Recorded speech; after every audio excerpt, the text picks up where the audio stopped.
Primera de Samuel, capítulo 23. Vamos a considerar desde el versículo 1 en adelante.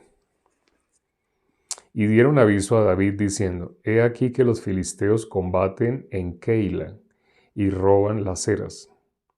Y David consultó a Jehová diciendo: ¿Iré a atacar a estos filisteos? Y Jehová respondió a David: Ve, ataca a los filisteos y libra a Keila. Pero los que estaban con David le dijeron: He aquí que nosotros aquí en Judá estamos con miedo. ¿Cuánto más si fuéramos a Keila contra el ejército de los filisteos? Entonces David volvió a consultar a Jehová, y Jehová le respondió y dijo: Levántate, desciende a Keila, pues yo entregaré en tus manos a los filisteos. Fue pues David con sus hombres a Keila y peleó contra los filisteos, se llevó sus ganados y les causó una gran derrota, y libró David a los de Keila. Y aconteció que cuando Abiatar, hijo de Ahimelech, huyó siguiendo a David a Keila, descendió con el ephod en su mano, y fue dado aviso a Saúl que David había venido a Keila. Entonces dijo Saúl: Dios lo ha entregado en mi mano, pues se ha encerrado entrando en ciudad con puertas y cerraduras. Y convocó Saúl a todo el pueblo a la batalla para descender a Keila y poner sitio a David y a sus hombres. Mas, entendiendo David que Saúl ideaba el mal contra él, dijo a Abiatar sacerdote: Trae el ephod. Y dijo David: Jehová, Dios de Israel, tu siervo tiene entendido que Saúl trata de venir contra Keila a destruir la ciudad por causa mía. ¿Me entregarán los vecinos de Keila en sus manos? ¿Descenderá Saúl como ha oído tu siervo? Jehová, Dios de Israel, te ruego que lo declares a tu siervo. Y Jehová dijo: Sí descenderá. Dijo luego David: ¿Me entregarán los vecinos de Keila a mí y a mis hombres en manos de Saúl? Y Jehová respondió: Os entregarán.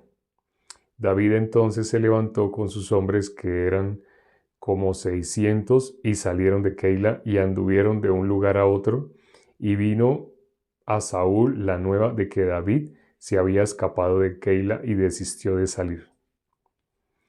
Y David se quedó en el desierto, en lugares fuertes, y habitaba en un monte en el desierto de Ziph.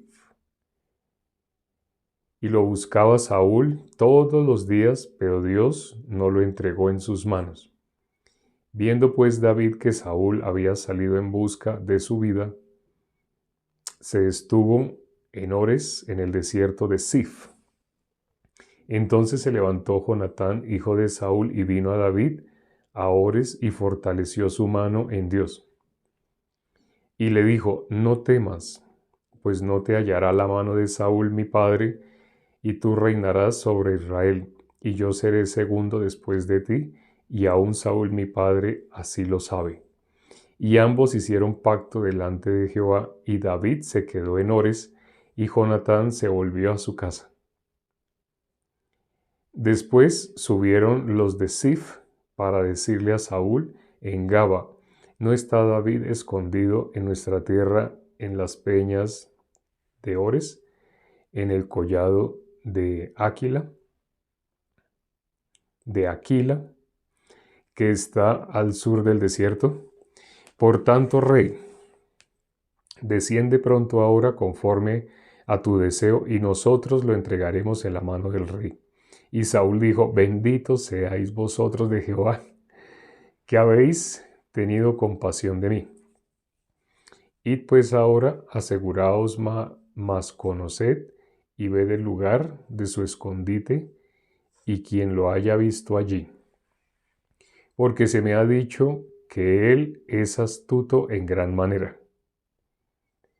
Observad pues e informaos de todos los escondrijos donde se oculta, y volved a mí con información segura. y yo iré con vosotros, y si él estuviera en la tierra, yo le buscaré entre todos los millares de Judá. Y ellos se levantaron y se fueron a Sif delante de Saúl, pero David y su gente estaban en el desierto de Maón, en el Arabá al sur del desierto. Y se fue Saúl con su gente a buscarlo, pero fue dado aviso a David, y descendió a la peña y se quedó en el desierto de Maón. Cuando Saúl oyó esto, siguió a David al desierto de Maón. Y Saúl iba por un lado del monte, y David con sus hombres por el otro lado del monte. Y se daba prisa a David para escapar de Saúl. Mas Saúl y sus hombres habían encerrado a David y a su gente para capturarlos. Entonces vino un mensajero a Saúl diciendo: ven luego, porque los filisteos han hecho una irrupción en el país. Volvió por tanto Saúl de perseguir a David y partió contra los filisteos. Por esta causa pusieron a aquel lugar por nombre Sela Amat Lecot. Entonces David subió de allí y habitó en los lugares fuertes en Engadi. Leímos hasta el versículo 29. Mañana continuamos con el capítulo 24. Hoy todo el capítulo 23. Leímos todo el capítulo 23. Aquí, en este capítulo, vemos cómo David, ¿qué usaba? David tenía el efod, iba constantemente con el efod. ¿Qué característica tenía el efod? Ya sabemos, quienes vieron el curso del tabernáculo, la característica de quienes usaban el efod era para consultar con Dios. Era la forma como podían consultar con Dios. David entonces, ¿por qué iba con el efod? David estaba consultando constantemente. Cada movimiento que iba a hacer, él consultaba. ¿Hago o no hago? ¿Desciendo o no desciendo? Ellos me entregarán, ellos me buscarán, así. Y Dios le decía: sí, ellos van a hacer esto, ellos van a hacer aquello, así. ¿Por qué Dios guiaba a cada paso a David? ¿Y por qué Dios se agradó? En Hechos, en el libro de Hechos podemos ver que Dios se agradó del corazón de David. ¿Cómo dijo Dios de David? Varón conforme a mi corazón. ¿Por qué Dios dijo esto de David? ¿Por qué dijo varón conforme a mi corazón? Eso está tanto en el Antiguo Testamento como en el Nuevo Testamento. En el Antiguo Testamento Dios, y ya sabemos a través del profeta Samuel, había dicho que era un varón conforme a su corazón. Pero en el libro de Hechos, en el Nuevo Testamento, vemos exactamente lo mismo. Dios, ¿cómo veía a David? Varón conforme a mi corazón. Hay un versículo que muestra cómo quedó toda la humanidad, no conforme al corazón de Dios. Está en Romanos 3. En Romanos 3 podemos ver toda la humanidad quedó al contrario. Lo contrario de ser conforme al corazón de Dios es opuesta. Toda la humanidad quedó opuesta al corazón de Dios. Vamos a mirar Romanos capítulo 3. El versículo 12 dice: todos se desviaron, a una se hicieron inútiles, no hay quien haga lo bueno, no hay ni siquiera uno. El versículo anterior, el versículo 11, dice: no hay quien entienda. Este versículo 12, ¿por qué dice a una se hicieron inútiles? Ya creo que algunos, conociendo el corazón de Dios, pueden saber por qué aquí dice a una. A una está hablando de toda la humanidad, ¿sí? Dice, todos se desviaron, todos se desviaron, dice este versículo, ¿no? El 12. Todos se desviaron, a una se hicieron inútiles. ¿Por qué dice a una? Todos en un mismo momento. Efectivamente, Carla contestó acertadamente, a una. Y ahora, ¿en qué momento todos nos hicimos inútiles? Toda la humanidad. ¿En qué momento? En Adán. Sí, muy bien. Camilo contestó: en Adán. Hay un punto de la historia en el cual toda la humanidad se constituyó inútil delante de Dios. En Adán. Efectivamente, en Adán toda la humanidad se constituyó en inútil. Toda la humanidad quedó convertida en inservible. Cuando nosotros llamamos algo inútil, algo que nosotros no podemos usar. Entonces quedó totalmente convertido en inútil.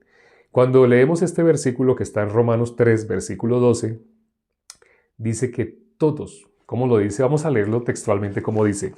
Dice el versículo 12. Todos se desviaron, a una se hicieron inútiles. No hay quien haga lo bueno, no hay ni siquiera uno. Todos se desviaron. Así dice, todos se desviaron. A una se hicieron inútiles. Se desviaron. ¿Por qué dice se desviaron, se hicieron inútiles? La parte final de ese versículo dice, no hay quien busque a Dios, ¿no? Así dice, ¿no? Dice, no hay quien haga lo bueno, no hay ni siquiera uno. No hay quien busque a Dios es el versículo anterior, el 11. Pero ese dice, no hay quien haga lo bueno, no hay ni siquiera uno. Cuando miramos esa segunda parte de ese versículo, no hay ni uno solo bueno. No hay ni uno, no hay ni uno que sea bueno. Dice, no hay quien haga lo bueno, no hay ni siquiera uno. No hay quien haga lo bueno, no hay ni siquiera uno. Nos acordamos cuando nuestro Señor Jesucristo, este versículo lo tenía muy claro en su corazón. Nuestro Señor Jesucristo tenía clara toda la palabra de Dios en su corazón. ¿Y cómo decía nuestro Señor Jesucristo? Cuando alguien le dijo, Maestro bueno, ¿qué haré para heredar la vida eterna? Nuestro Señor Jesucristo le habló primero de la forma como Él lo saludó. ¿Usted por qué me llama bueno? Nadie es bueno. ¿Por qué nuestro Señor Jesucristo le podía con tanta certeza decir, nadie es bueno? No hay nadie que pueda ser llamado bueno. ¿Usted por qué me dice a mí, Maestro bueno? Él decía Maestro bueno, él estaba con lisonjas porque él quería obtener algo de Jesús. Maestro bueno, ¿qué haré para heredar la vida eterna? Quería que le enseñara una forma correcta. Pero ¿cómo llamó a Jesús? Maestro bueno. Pero nuestro Señor Jesucristo, ¿qué le dijo? ¿Por qué me llama bueno? Ninguno hay bueno, ninguno hay bueno. ¿Por qué dijo ninguno hay bueno? Por lo que dice este versículo.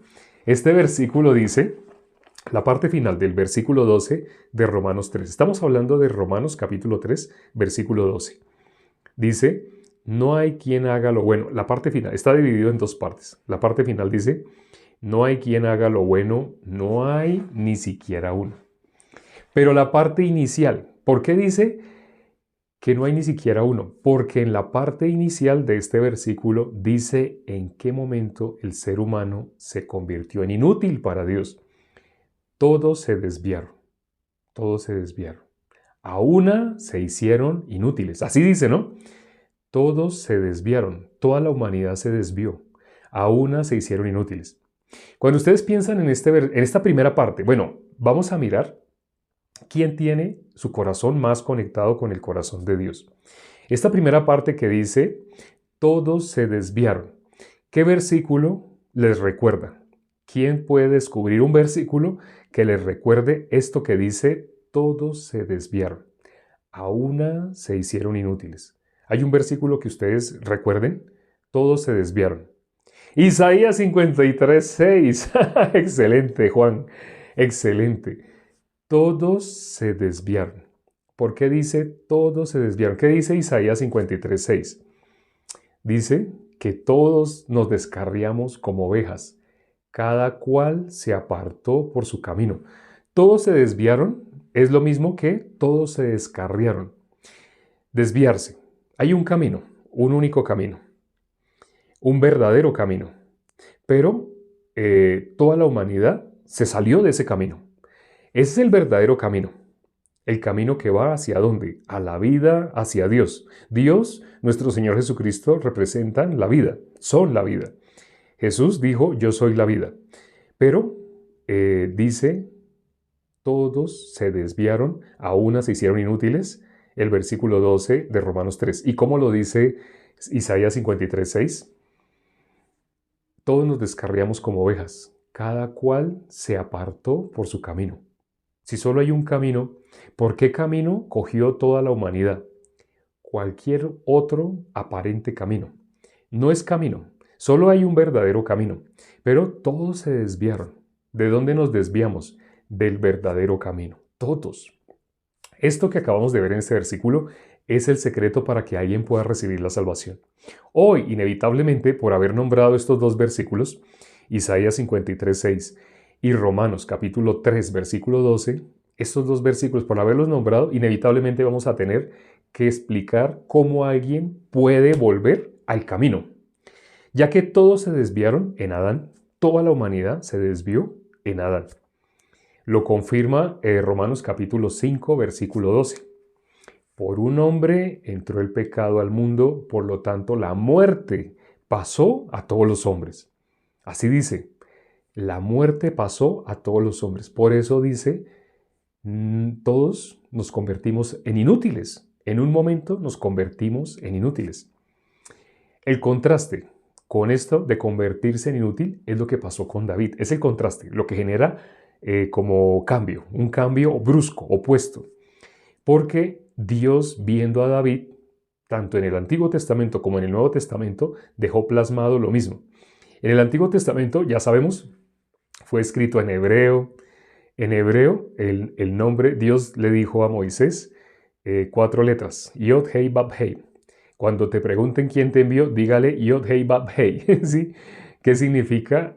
La obra de nuestro Señor Jesucristo. Quienes conocen hebreo y quienes conocen lo que significa cada letra de esas 4 letras, está hablando de lo que iba a suceder con nuestro Señor Jesucristo.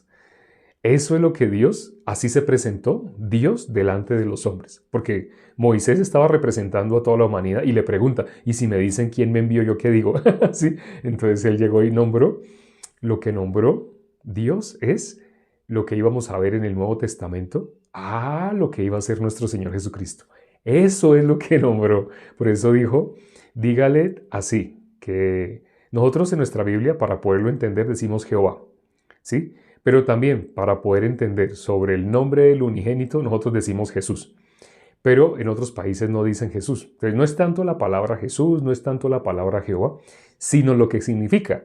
La palabra Jehová habla de nuestro Señor Jesucristo. No sé si sabían, el nombre Jehová habla de nuestro Señor Jesucristo, de la obra que iba a hacer.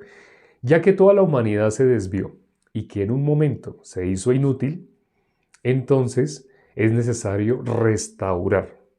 Ya conocen esa expresión. Quienes se han metido con computadores saben qué significa restaurar. Alguien descubrió una forma de evitar tener que estar haciéndole mantenimiento a los computadores. ¿Cómo se puede hacer eso? Generando un punto de restauración. El punto de restauración es cuando el computador está funcionando perfectamente. Cuando aún no se ha convertido en inútil. ¿En qué momento un computador se convierte en inútil? No sé si ustedes han visto o han tenido que trabajar con un computador que tiene virus. Ustedes van a trabajar y se cierran las pestañas, se cierran. Entonces, ustedes abren una ventana y se cierran. Y van a escribir algo y las letras se borran. Cuando ustedes ven, ese computador se convirtió en inútil, no sirve, no se puede usar. Tenemos que restaurarlo. ¿En qué momento se convirtió en inútil? Tenemos que descubrir en qué momento se convirtió en inútil para restaurarlo hasta ese punto. Entonces, hay computadores quienes los han configurado con punto de restauración en el momento que recién le instalaron como los programas básicos para que quede funcionando muy bien. Antes de empezar a instalarle otro programa y antes de conectarse con la red, de instalarle más cosas, se genera un punto de restauración. Entonces, ese punto de restauración es, si se daña, si se convierte en inútil ese computador, entonces se le da restaurar. Él nos dice a qué fecha y le decimos a tal fecha, a la fecha en la cual ese computador por primera vez tuvo vida. ¿Sí? En el momento que ese computador tuvo vida, ahí vamos a restaurar, vamos a volver ese computador a ese punto, vamos a volver en el tiempo, meses atrás. Entonces le da uno, sí, restaurar. El computador le advierte todos los programas, todo lo que usted haya instalado, todo lo que usted haya almacenado, todo lo que usted haya hecho. Después de ese punto de restauración, todo se va a borrar. ¿Está seguro que quiere restaurar? Y le dice uno, sí, restáurelo. Entonces se va a perder todo lo otro, todo lo que se hizo después de ese punto de restauración se va a perder. Pero lo bonito va a quedar nuevo. Ese computador va a quedar como nuevo porque se restauró. Eso es lo que tiene que suceder en el ser humano. Ya que todos a una nos convertimos en inútiles, toda la humanidad, todos nos convertimos en inútiles, a una, en un solo punto. Entonces es necesario saber cuál es ese punto. Por eso hice la pregunta, que si sabían en qué punto toda la humanidad se convirtió en inútil. Ahora, lo que estoy diciendo, sé que a más de uno lo puede asustar, pero lo que estoy diciendo es citando lo que está escrito en la palabra de Dios. Desde niño a nosotros nos enseñaron a llamar la Biblia ¿cómo? Nos enseñaron a llamar la Biblia la palabra de Dios. Es la palabra de Dios. Entonces, la palabra de Dios que dice, todos a una nos hicimos inútiles. Nuestro Señor Jesucristo dio testimonio de lo que está escrito en ese versículo. En ese versículo dice que no hay ni uno solo bueno. No hay ni uno solo bueno. La parte final de ese versículo 12 dice, no hay quien haga lo bueno, no hay ni siquiera uno. Nuestro Señor Jesucristo lo tenía claro en su corazón, tanto que cuando una persona le preguntó, Maestro bueno, ¿qué haré? Bla, bla, le sigue hablando, nuestro Señor Jesucristo lo detuvo y le dijo, espere. ¿Usted por qué me acaba de decir maestro bueno? ¿Por qué usted se expresa de esa manera? Cuando una persona se expresa diciendo maestro bueno, esa persona que está dando testimonio cree que hay personas buenas y que hay personas malas. Esa persona está viviendo por la ciencia del bien y del mal. Quiere decir, está contaminada. Tiene el virus que nos separó de Dios. El virus que nos convirtió en inútiles. ¿Cuál fue ese punto? Por eso teníamos que tener claro cuál fue ese punto. Ese punto en el cual nosotros nos convertimos en inútiles fue en el punto que Adán se separó de Dios. Muy pocas personas conocen exactamente qué sucedió en ese capítulo. Estamos en Romanos 3, de Éxodo. Estuvimos también mirando en Éxodo sobre cuando nuestro Señor Dios se presentó. Pero hoy comenzamos en Primera de Samuel, capítulo 23. ¿Capítulo qué? 23. ¿A dónde nos vinimos? A Romanos, capítulo 3. Donde en Romanos, capítulo 3, se nombra un punto en el cual todos nos convertimos inútiles. ¿En qué capítulo es ese? En Génesis, capítulo 3. No sé si se han dado cuenta. Del capítulo 23 de Primera de Samuel pasamos al capítulo 3. Y tenemos, para nombrar ese punto de restauración, tenemos que hablar del capítulo 3 de Génesis. Estamos en el capítulo 3 de Romanos y tenemos que meternos con el capítulo 3 de Génesis. En ese capítulo 3 es donde podemos ver qué fue lo que causó esa ruptura entre Dios y el hombre. ¿Qué cosa fue la que generó esa ruptura? La ciencia del bien y del mal. Algunas personas no conocen o no están acostumbrados o familiarizados con esa expresión. ¿De qué está hablando? O sea, nunca me habían dicho. Yo llevo tantos años yendo a una iglesia y nunca me habían hablado de ese punto en el cual se separó el hombre de Dios y menos que lo que separó al hombre de Dios, lo que se atravesó fue la ciencia del bien y del mal. Sí, lo que generó la separación entre Dios. La separación entre Dios y el hombre es pecado. Pecado. Nosotros conocemos pecado de otra manera. Conocemos pecado por nuestras acciones. Ciertamente nuestras acciones son fruto del pecado, pero el pecado realmente es esa separación, eso que evita que Dios se pueda unir con nosotros. Ese es el pecado verdaderamente. Entonces, no lo que nos han enseñado, no, lo que está en la Biblia, ese es el pecado. ¿Qué cosa generó eso? ¿Cuál fue el virus que entró? Hablando como a nivel informático, ¿qué fue lo que entró para generar esa separación? El árbol, la ciencia del bien y del mal. El ser humano adquirió la ciencia del bien y del mal. En el momento que adquirió la ciencia del bien y del mal, el pecado apareció entre Dios y el hombre. La separación se realizó. ¿Qué es eso de la ciencia del bien y del mal? Cuando una persona es inútil, la persona se rige por su propio punto de vista. La persona sabe qué es lo que está bien, sabe qué es lo que está mal. ¿Necesita de Dios? No. Cuando asiste a alguna, entre comillas, iglesia, dice Dios y nombra lo que a esa persona le parece.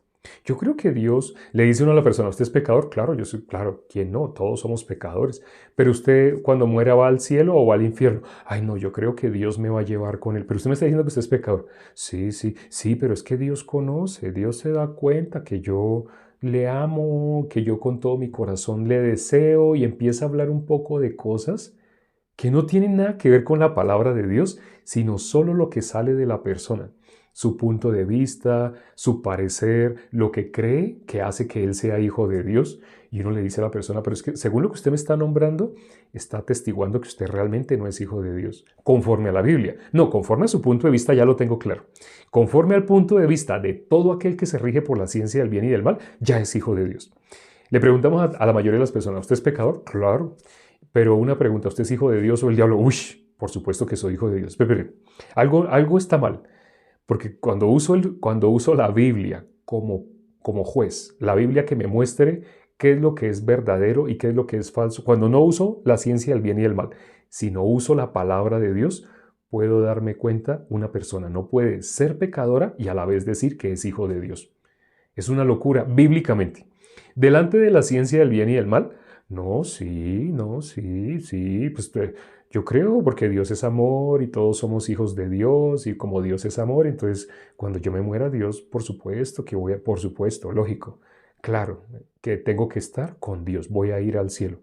Eso lo habla una persona desde la ciencia del bien y el mal.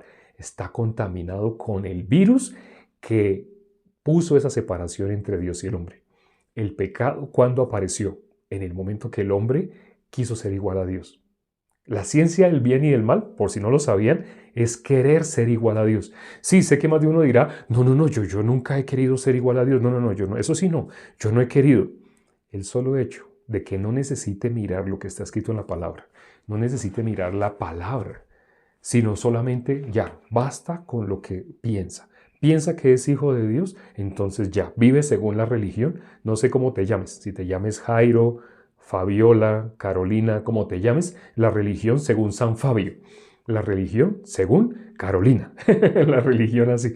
No, la persona que vive conforme a su punto de vista definitivamente pues no necesita la palabra de Dios. Dice la Biblia, es la palabra de Dios, pero no necesita ni leerla, no necesita ni consultarla. ¿Por qué? Porque esa persona ya cree que sabe qué es lo que está bien y qué es lo que está mal. Realmente, ¿por qué no necesita la Biblia? Porque esa persona ya en su corazón se cree Dios. Así diga que no, pero si no necesita de Dios, si no necesita de la directriz de Dios, quiere decir que esa persona en su corazón se cree Dios. Por eso, de David, 1 Samuel, capítulo 23, 23, que consideramos el día de hoy, David consultaba todo lo que hacía, consultaba con Dios. Descenderé, iré. Si Dios le decía, ve y él sí, te va a atrapar Saúl y te va a llevar, pero tranquilo que no te va a matar. Si Dios le decía así, David iba y se dejaba atrapar, pero Dios le decía, no, vete para allá, haz esto, haz aquello. ¿Y por qué Dios permitía todo lo que permitía en David? Porque estaba mirando el corazón de David. ¿David confiaba en sí mismo? David estaba por la ciencia del bien y del mal. Cuando miramos que él pregunta y le pregunta a Dios, estamos viendo claramente, David se dio cuenta el virus. ¿Qué era lo que estaba contaminando? David no confiaba en sí mismo. ¿Por qué creen que le preguntaba a Dios? Porque él no confiaba en sí mismo. David no confiaba en su propia prudencia. Hay un proverbio que dice así, no te apoyes en tu propia prudencia. Creo que es el Proverbios capítulo 3, versículo 5, que dice, no te apoyes en tu propia prudencia. El ser humano hace eso. El ser humano en modo natural, sin darse cuenta, confía en sí mismo, se apoya en su propia prudencia. Si se apoya en su propia prudencia, ¿puede necesitar a Dios? No, no necesita de Dios. Lo que habla de Dios es lo que sale de su corazón, lo que él mismo piensa que es de Dios. Por eso no necesita la palabra. Y por eso les podemos preguntar a ese tipo de personas, ¿cuál fue el fruto que comió Adán y Eva? ¿Y saben qué van a responder? Manzana. Así. Pregúntenle a sus familiares, seres queridos, qué fue lo que comió Adán y Eva y se darán cuenta que ni siquiera saben qué fue lo que causó la separación. Es más, porque creen que ni siquiera están separados de Dios.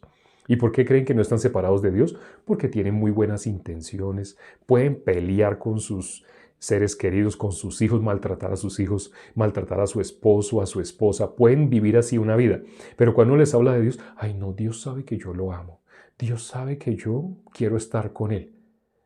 La persona en que se apoya en su buena intención, en su corazón. ¿Y qué dice Proverbios 28-26?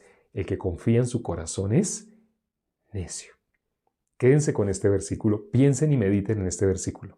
El hombre sabio no se confía en sí mismo. El hombre, incluso el hombre entendido. En la Biblia se habla del hombre entendido y el hombre sabio. El hombre entendido medita en la palabra. No se queda con lo que le parece, sino por lo menos medita. En este caso vemos, David era prudente, era entendido y era sabio. Alcanzó un nivel que muy pocas personas alcanzan. Por eso Dios dice, varón conforme a mi corazón. La sabiduría es no apoyarse en uno mismo.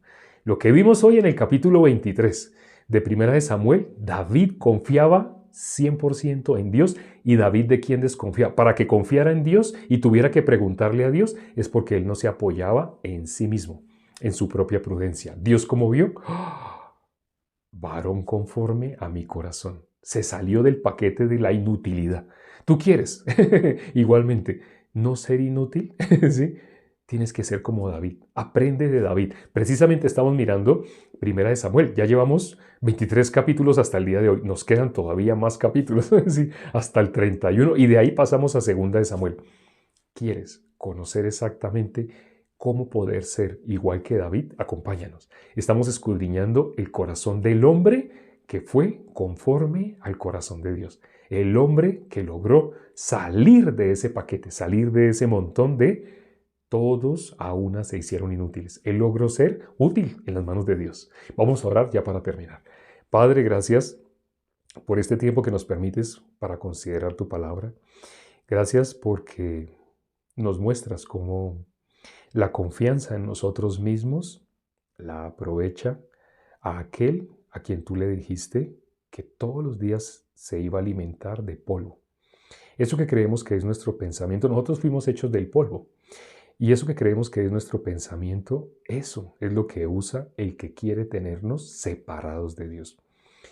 El ser humano nace separado de Dios sin darse cuenta. Cree que por sus buenas decisiones, por sus buenas intenciones, por su querer, porque quiere ser hijo de Dios, entonces cree que ya es hijo de Dios porque él quiere ser hijo de Dios, colocándose de esa manera por encima de Dios sin darse cuenta.